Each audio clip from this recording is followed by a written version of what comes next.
Whoosh. Hey, Butch. Hey, Scott. Hey, guys. How y'all doing out there? We made it. We made it. We wondered for a few minutes there, but... we pulled through. As usual.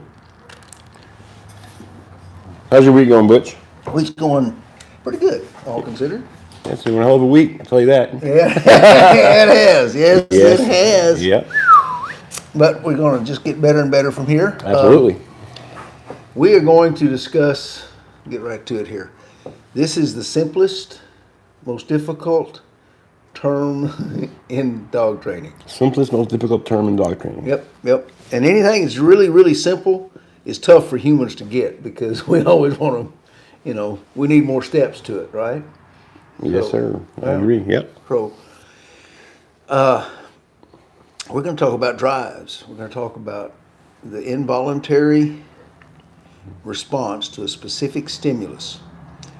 For these, Scott and I are going to go back and forth as we usually do. He's looked up, checked a bunch of stuff. We'll be glad to give you our sources, anyone who needs them, if you want to check them.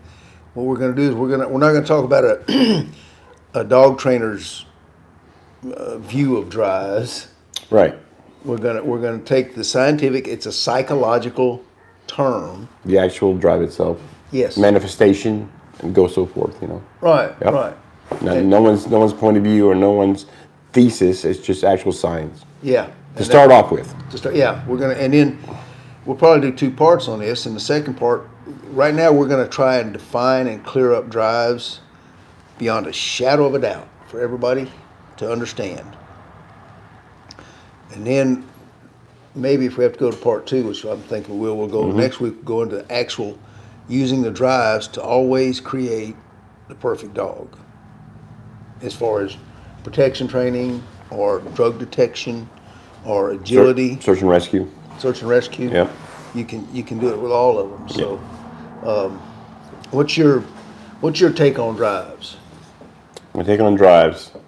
So drives are basically, a drive for a dog to me is a dog's ambition, inheritance to go and get something. And it's built into their systems. Right. So, as I'm sure y'all are aware, that would be prey drive he's talking about. But we have three drives. First, let me give you the scientific definition, the psychology, because drives are part of the psychological science, all right? I'm going to give you two definitions. This one I just found on Google. A basic drive, a fundamental force that is vital to the survival of the organism. So, ball drive would not necessarily be vital to the survival of the organism. So we might be applying it wrong there, right? Yeah, ball drive. Oh yeah, ball drive. Yes. Oh, you got pack drive. You got if a dog trainer is explaining something to someone, the word drive is going to follow that terminology. That's all there is to it.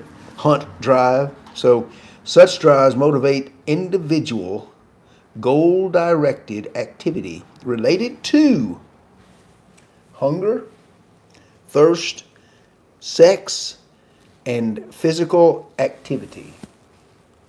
So let's just take it down. We're going to do away with the sex part. Well, we'll touch on that in just a minute. So the Americans, I think it's called the Americans, American psychology definition. It's the dictionary for psychologists. Mm-hmm. They have a much better term, a little more concise, a little more specific definition. They say that a drive is, because remember, you got instincts, right? And you got drives. And what the heck's the difference? We'll get into that in a minute, too. A drive is a species preserving, that's what it says here, a species preserving involuntary response to a specific stimulus. So a drive is something that when you see a specific stimulus, if a dog smells the barbecue grill and he gets hungry, Wants to go, yeah. You know, but he's going to have a specific physical response to any of these things, right? So we'll go into the specific responses of prey and defense. But here's my favorite example. See, Scott's sitting here beside me, and all of a sudden, the door pops open, Here we go. and some redhead in a bikini, or less, throws open that door and says, "Hey, big boy." Well, Scott, when his wife's not around, might have And certain, even if she is, right? even if she is, Can't help myself. yeah, he would have a involuntary response to that specific stimulus, right? No doubt. So we know that's sex drive, all right? And it's species preserving because it makes babies if you're lucky. Unless they look like him, then you wouldn't be so lucky. Never mind. No, I'm just kidding. You'd be screwed. So now let's take the same situation, take the same little thong bikini, but this time instead of putting it on that shapely little redhead, let's put it on a gorilla standing outside the door. And when they open the door and he goes, Scott's also going to have a reaction. Oh, you said he. Yeah. It's she. Oh, she, yeah, when she opens the door. That changes the odds a little bit. No, I'm just kidding. I'm out of here. I'm gonna fight or flight, man. Yeah, there you go. That's not, We went from sex drive to defense drive really quick. Yeah. But those were specific stimulus. Specific. And the involuntary responses, he didn't even have to think about them. They just happen. So this is where drives, if you can control them. So a drive is built in the dog, correct? Yeah. So the drive's all the same. Mm-hmm. Drive is a drive. Drive is drive. Don't matter. Don't matter. Dog has drive. But like you said, with the female, the food, or someone coming at you, people try to preserve that or change that into drives as different kind of drives. Mm-hmm. The dog's drive's the same. It's a stimuli that changes, like what you're trying to say, I think. Right. Exactly.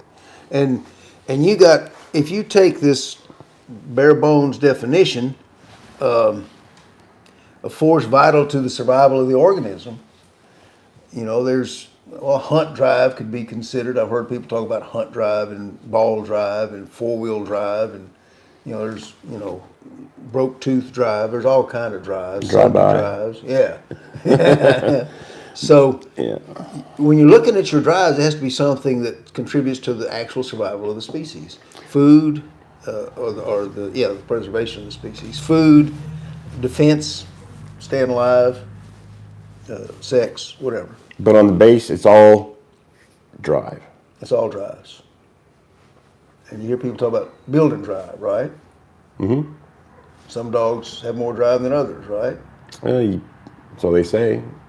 So they say. But I think like as a species, it's built in them as a species. Mm-hmm. No matter what breed they are or what they are, it's built in as a species. And I've read and I've looked and talked to people that say, well, this dog breed here has a higher drive. They were bred to have a higher drive. Mm-hmm. And I don't think so. Mm-hmm. It's not the drive that's built in the dog. It's the breeding is a little different. We're not into that tonight. But I think every dog has its drive. No matter if it's a border collie, Western Shepherd, a bloodhound. Right. Now, there are specifics. They are actually bred, and this is in my opinion, but it's pretty obvious. What's here? To be a bird dog, protection dog, to be a terrier to hunt rats. They are bred to be on that stimuli, which actually pulls off their prey drive. It's triggered by the prey drive. Yes, but the drive's the same. Yeah. It's just what they're bred to do something, a specific task. Right. It doesn't do with the drive. Right. Oh, that's true. Yeah. And what some of our experts out there watching are going to say at this point is, well, that's crazy, man. Mal's got higher drive than this or higher drive than that. I don't think so. No, they don't, because a drive is a drive is a drive. It's a genetic fact. It's a biological fact think of drives this way. What color eyes were you born with? And can you do something to make your eye color change? Through training, through reading, through watching movies? You can't change it. That's the genetic material you've got. So basically, certain breeds, because we're bred to do certain things, correct me if I'm wrong, adrenaline runs different in dogs. A male's adrenaline is over here.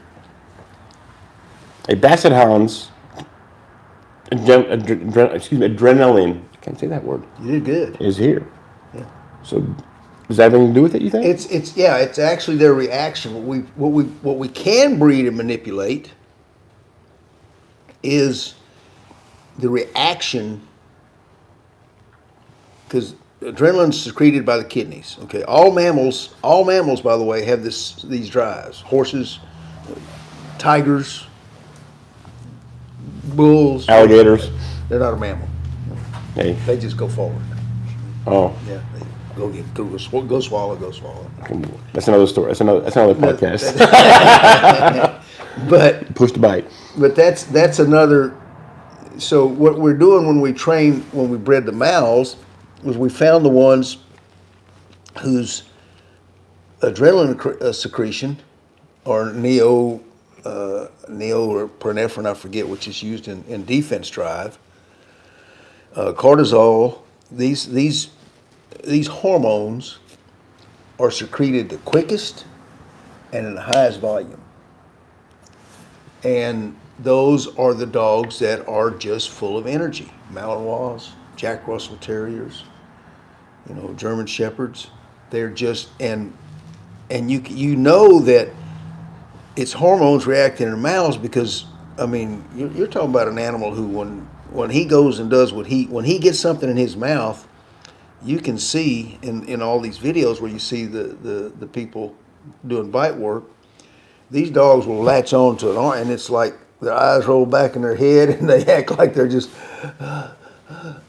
just totally appeased, because that drive has been satiated, and the cortisol, which is a product, one of the hormones that comes in there, is kicking in, getting higher, to sort of control the adrenaline, to keep them from doing something, that could get them killed, that doesn't preserve the species.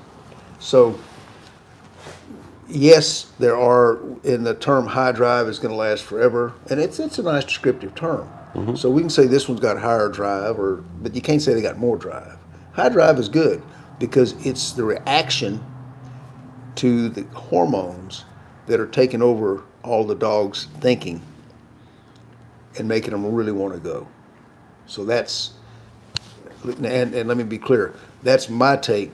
That's not something I found in a scientific study. That's my take on it. But when I try to put reason to it, if drives are genetic function and can be passed on through the species, then that means they're set. They're no different than the color of your eyes. It's a genetic fact.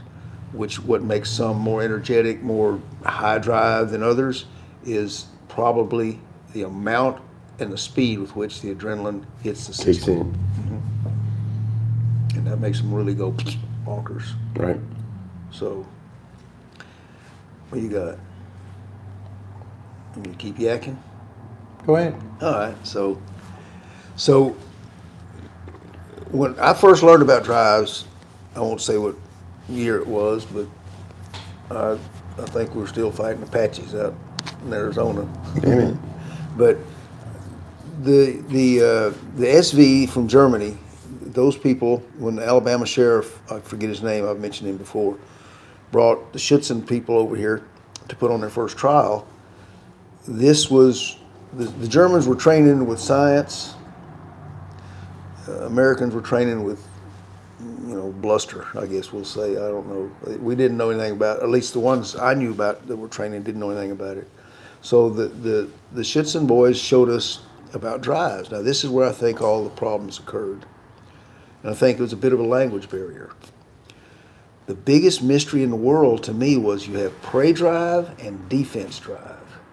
each one gets the dog to react involuntarily in a certain manner.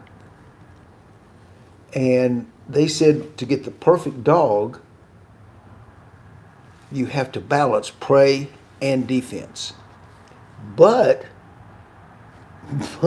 because you have two different hormones involved, you can't be in but one drive at a time. So you're either in prey or you're in defense. And so there's the other drive. That was the first new drive invented by Americans was fight drive. No one really I didn't, and obviously, or apparently to me, a lot of other people didn't really understand what was meant by how can you balance them if each one's got its own lane. So finally, because the Schutzen people and the Germans who really knew what they were doing were telling American trainers wanting to be protection dog or Schutzen trainers, you've got to balance the drives. They couldn't figure out, so they come up with this thing of fight drive. Fight drive means you fight like you're in defense, but you'll go get anything like you're in prey. You fight like you're in defense? Yeah, because in defense you bite harder. Yeah, but it's basically fight or flight. Well, yeah. So, Yeah. Well, yeah, you'd have. That's a basic.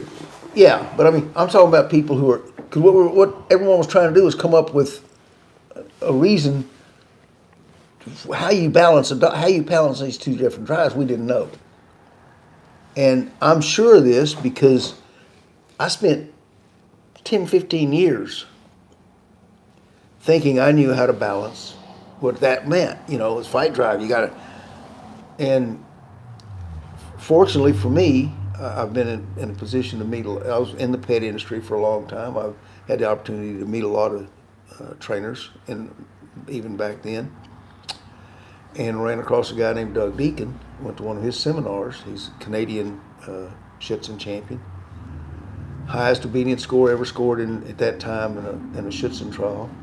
Schutzen threes in America, 99.5 points out of 100. Almost got it. Pretty salty. Yeah. And he trains police dogs, and he is what, it's one thing to be an expert, but that doesn't mean you're a teacher. And a lot of the guys that were good trainers training good dogs, they just didn't have the teaching skills. Mm. And Mr. Deacon, at a seminar up in Albuquerque, New Mexico, sat right there and explained drives. And for the first time ever, I asked him about, well, what do you mean by balancing the drives? And I don't remember how he explained it, but it just, light bulb went off. And it was totally unlike anything I'd ever heard any other I'm talking about competitive trainers at the highest level say. So I'm going to put it to you my way of describing why you balance the drives.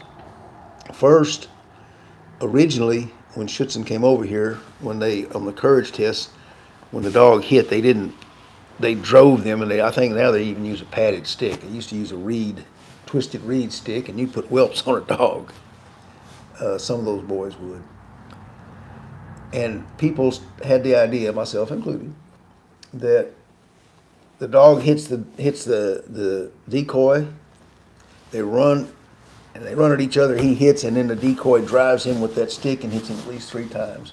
And we thought it was to see if the dog would turn loose with a bite. Years and years later, while I was in Europe, I actually got a hold of one of the better Schutzen trainers in Germany and said, is that what it's all? Why do you want your dog to get hit with a stick? Now, this is something you're not going to hear anywhere else, but probably here first.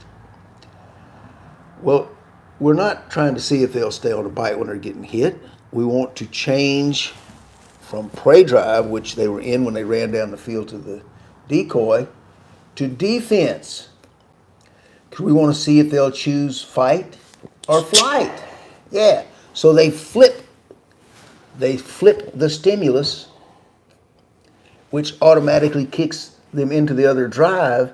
And now, what's this dog going to choose? The fight and stay in it, or the flight and turn loose and run? But if he does stay on the bite, dog kung fu, The whole dog mentality changes. The pheromones change. Now he's for survival. Yeah. He's still engaged, but he's doing this. He's dodging, ducking, Right. reversing, pulling back. Yeah.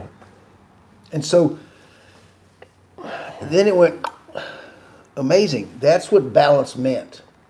And now, how do you get dogs to go from one drive, or how do you balance it if they can't be but in one drive at a time? Well, that's how you change your stimulus.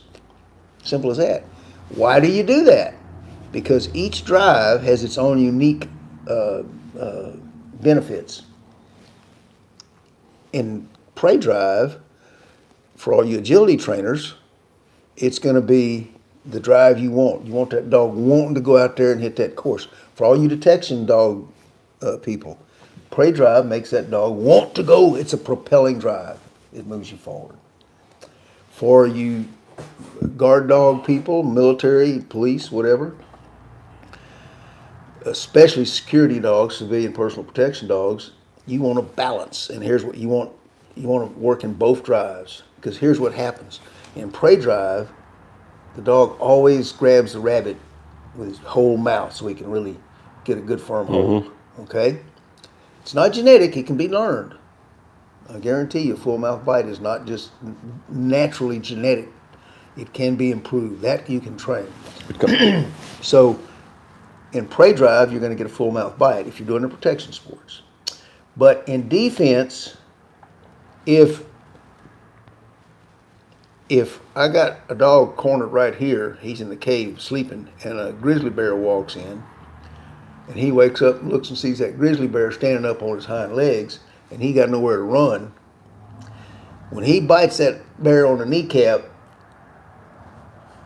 it's biting. It's biting. It's biting. So when you balance, and I'm going to explain how that happens, when you balance these drives, you get a dog that's going to hit with a full mouth, but he's going to fight and bite with every ounce of strength he's got. So it's going to be literally a bone-crushing bite. And if you're in the guard dog business, that's a necessity. Necessity. In all of these disciplines, it's going to be preferred. Okay? So I finally, with the help of Mr. Deacon, figured out what you do to get this balance, to make each one equally strong in the dog, is you start off training, and you can use any recipe you want. But you're going to start off, for instance, training in prey drive. I like that because it's a confidence building drive. And that dog's hitting hard, hitting hard, hitting hard, hitting full, hitting full. Then you start you add in your defense. So as your dog hits the sleeve, especially if you're dealing with some of the, I had a Springer Spaniel I had biting at one point, so when you're dealing with some of these breeds that are not as into that, you got to worry more about them choosing the flight.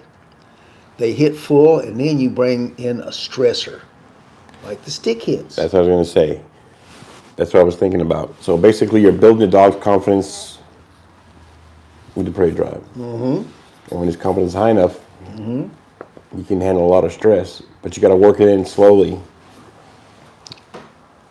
Yep. So there's a stress factor associated with fight or flight. Yes. So you don't start a dog off defense. Because the first thing, Yeah, normally, right, no, go ahead. So it's confidence versus stress, get a balance there. That's where your balance is, right? It's not about the prey drive at all, it's about the stimulus. But the stress is a big deal with them. Oh, yeah. And, and if you're doing any of the sports, you can handle it all in prey drive, and I don't know what they call Schutzen today. They've used up almost every letter of the alphabet. But I don't know if they still switch drives like that to test. I somehow think they wouldn't. They don't, because I'm thinking everything gets watered down when it comes to America. But that's what they're trying to do. And in situations where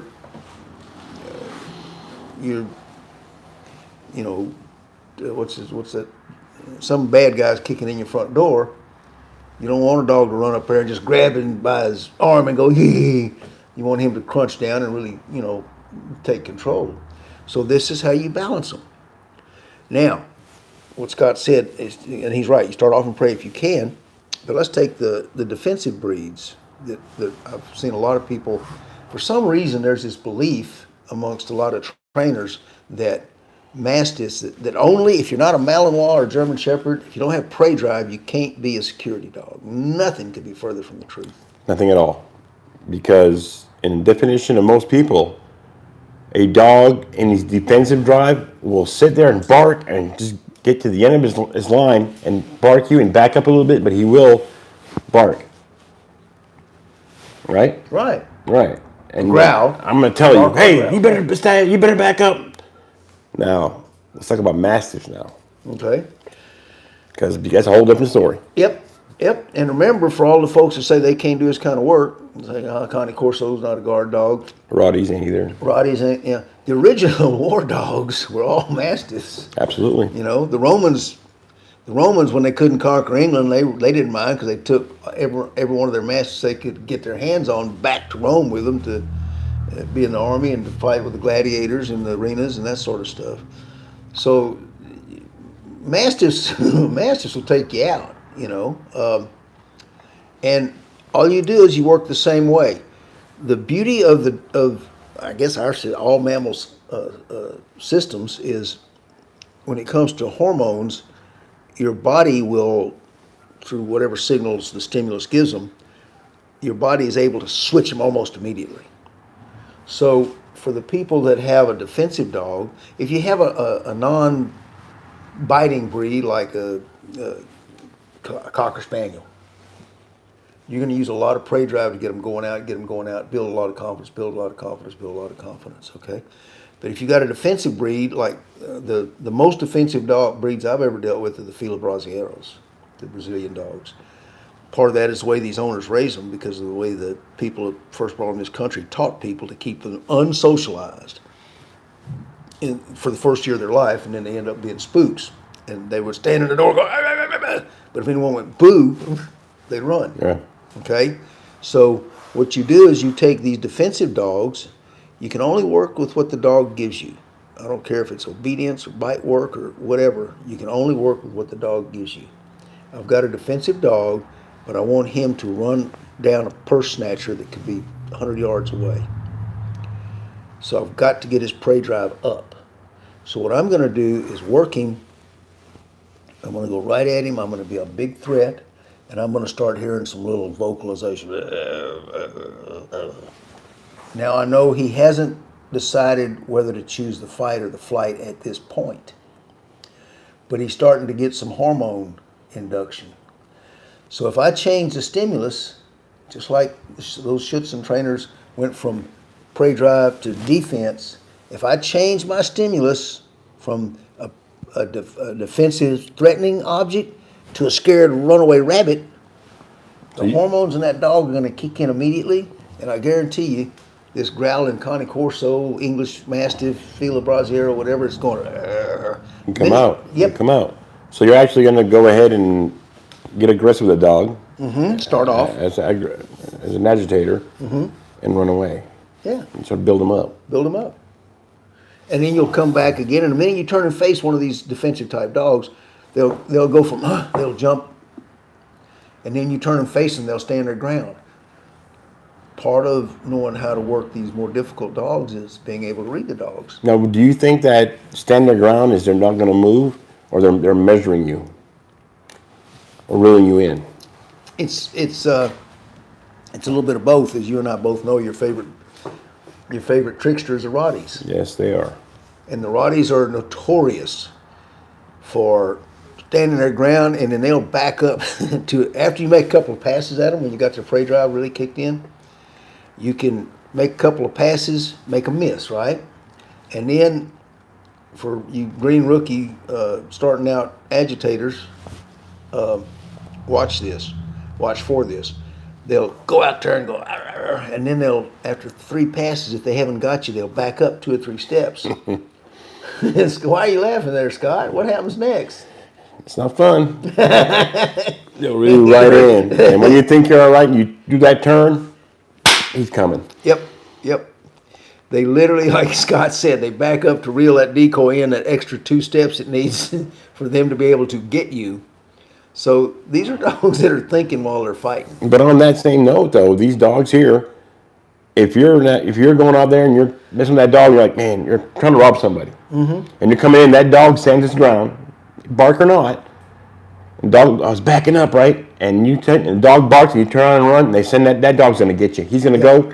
It's Yep. Yep. Your stimulus is now going to trigger prey drive. Because you're already his stimulus. He wants to eat you. Yeah. Oh, exactly. That's true. Yeah. Just in a different way. Yep. Yeah, he's just going to have the opposite response. Yep. He's going to get the hormones and say, go get him. But do you think that he's protecting his handler or his person? And that if you're coming in, he'll hold his ground. Yeah. Yeah. Yeah, he's protecting him. But if you go ahead and turn and he knows you're fleeing, he's coming to get you, right? Right. And So it's like a switch off, but it's really not. Right. He's protecting his mom or Right. That's what his I call family. pack responsibility. He's Right. protecting his pack.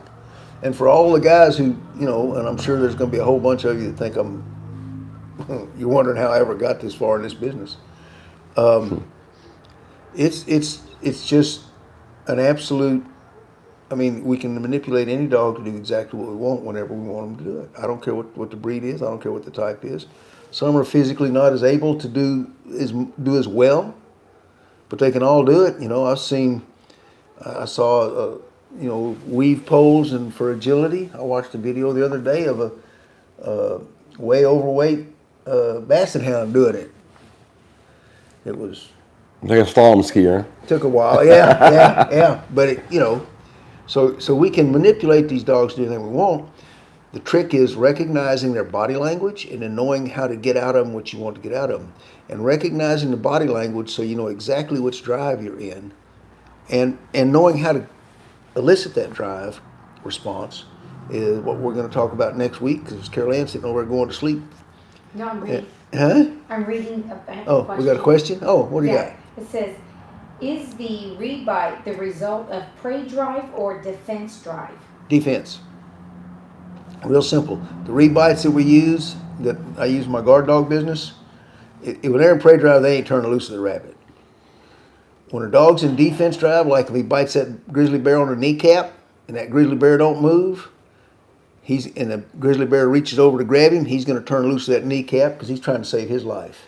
Right, and basically when you're doing this with these dogs, you'll come in and have a shallow bite. Mm-hmm. Most dogs, your dog, after training will go ahead and, how do I say it? Basically, you're always working the dog first, right? Mm-hmm.